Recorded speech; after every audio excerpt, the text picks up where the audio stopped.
जय संविधान जय भारत. मी संजय कांबळे, बहुजन प्रवाह चॅनल संपादक सर्वांचे स्वागत करतो.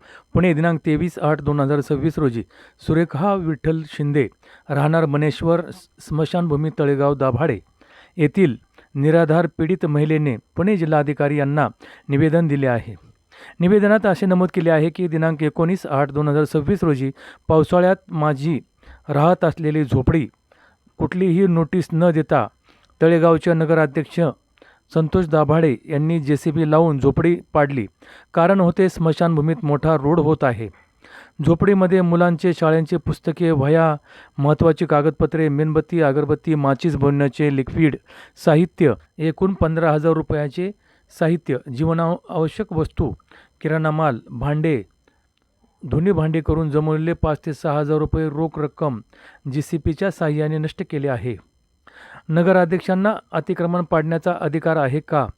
तळेगाव नगरपालिकेचे CO रजेवर असताना राजकीय बळाचा वापर करून निराधार महिलेची झोपडी पाडली असा महिलेचा आरोप आहे. सध्या ही महिला स्मशानभूमीत राहते, मुलांसोबत राहते. तिचे पुनर्वसन करणे गरजेचे होते, परंतु तसे केले नाही. झोपडी पाडतेवेळी एका पुरुषाने सुरेखा शिंदे यांना उचलून पोलिसांच्या गाडीत ठेवले.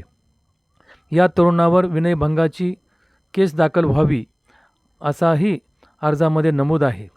या सर्व प्रकाराची सखोल चौकशी करून संबंधितावर कारवाई करण्यात यावी असे निवेदन पुणे जिल्हाधिकारी जितेंद्र डुड्डी व ग्रामीण पोलीस अधीक्षक यांना दिले आहे. माझे पुनर्वसन होत नाही तोपर्यंत मी तळेगाव नगर परिषदेसमोर बेमुदत धरणे आंदोलन करणार आहे असेही त्यांनी नमूद केले आहे. तुमचं नाव सांगा ताई. सुरेखा विठ्ठल शिंदे. बरं, कुठे राहता? तळेगाव दाभाडे बनेश्वर मंदिराच्या मागे बनेश्वर स्मशानभूमीत राहत आहे. स्मशानभूमीमध्ये किती वर्षापासून राहता? 11 वर्षापासून राहत आहे. काय घर नाही का तुम्हाला? आम्ही बेघर आहे. आम्ही निराधार मायलेत आहोत. माझं दलित 2016चं दलित प्रकरण आहे. अजून मला न्याय मिळाला नव्हता.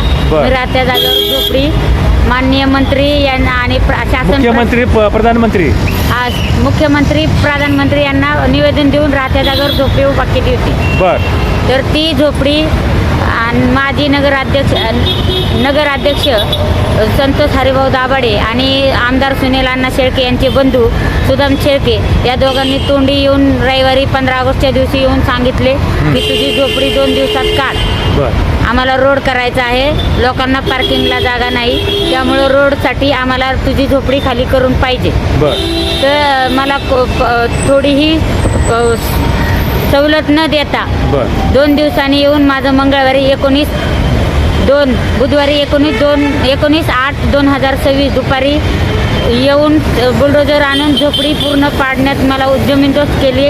मला कुठलेही कागद किंवा संसारोपयोगी साहित्य व मी छोटासा व्यवसाय करत होते तेही सामान न देता. कसला व्यवसाय करता? काय? मी अगरबत्ती, लिक्विड व साबण वगैरे, माचीस वगैरे ते विकत होते. घरोघरी शिक्षक लोक वगैरे घेत होते. तर मला ते सामानही काढून दिलं नाही. मुलाचं शाळेचं वस्तू किंवा इतर कागदपत्र काहीही घेऊन दिले नाही. नगराध्यक्षांनी मला सांगितले, माझं झोपडी पाडली तेव्हा सांगितले मला कुठलंही सामान न घेऊन देता मला सांगितले की मी तुझ्या घराचं काम चालू आहे, 2 तासात तुला घर बांधून देतो. आज 5-6 दिवस झाले मला अजून घर दिलेलं नाही. आज मी स्मशानात झोपत आहे मुलाचं. आज मला चहा पिण्यासाठी आणि खाण्यापिण्यासाठी सुद्धा पैसे नाहीत. आज मला उघड्यावर पाडले आहे. आज मी जिल्हाधिकारी कार्यालयापाशी येऊन जिल्हाधिकारी कार्यालयापाशी भेटण्यासाठी आलेली आहे. मला नगराध्यक्षांनी त्वरित माझी राहण्याची सोय न केल्यास मी नगरपालिकेसमोर 31 तारखेला उपोषणाला सोमवारी उपोषणाला बसणार आहे. मी 31 तारखेला सोमवारी बेमुदत धरणे आंदोलनाला नगरपालिकेसमोर बसणार आहे. याची नोंद. कुठलं नगरपालिका? तळेगाव दाभाडे नगरपालिका. याची नोंद माननीय मुख्यमंत्री, जिल्हाधिकारी आणि माननीय मुख्य अधिकारी तळेगाव दाभाडे आणि तहसीलदार यांनी याची नोंद घ्यावी. JCB आले त्यावेळेला मी नगराध्यक्ष व सुदाम शेळके यांना विनंती केली, माझी पहिली सोय केल्याशिवाय मी इथून माझं झोपडं तोडून देणार नाही. तरी गुंड प्रवृत्तीच्या त्या मुलाने त्यांनी JCB ने सर्व झोपडी तोडून टाकले. त्या मुलाने मला उचलून पोलिसांच्या गाडीत टाकले.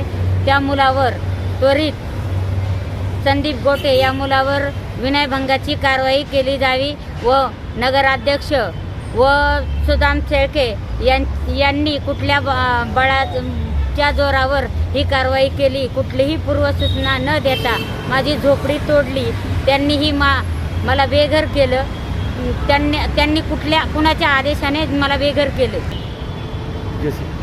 JCB आणल्याच्या नंतर मी त्यांना सांगितले की मला मुलाचे शाळेचे साहित्य व मी व्यवसायासाठी आणलेले सामान 10-15 हजाराचे पैसे वगैरे काहीही न घेऊन देता JCB चालू केला व त्या मुलाने मला पोलिसांच्या गाडीत टाकले आणि मला पोलीस स्टेशनला नेले. काबडे येथील स्थानिक पत्रकार व सर्वांना फोन करून सुद्धा कुणीही माझी दखल घेतली नाही. मी आज जिल्हाधिकारी कार्यालयासमोर आले आहे. बहुजन प्रवाह न्यूज चॅनलवाल्यांनी माझी दखल घेतली, त्यासाठी मी त्या भाऊंचे आभारी आहे. त्वरित मला न्याय मिळवून द्यावा आणि मला सर्वांनी साथ द्यावी ही सर्व नागरिकांना, सर्व महाराष्ट्रातल्या नागरिकांना माझी विनंती आहे.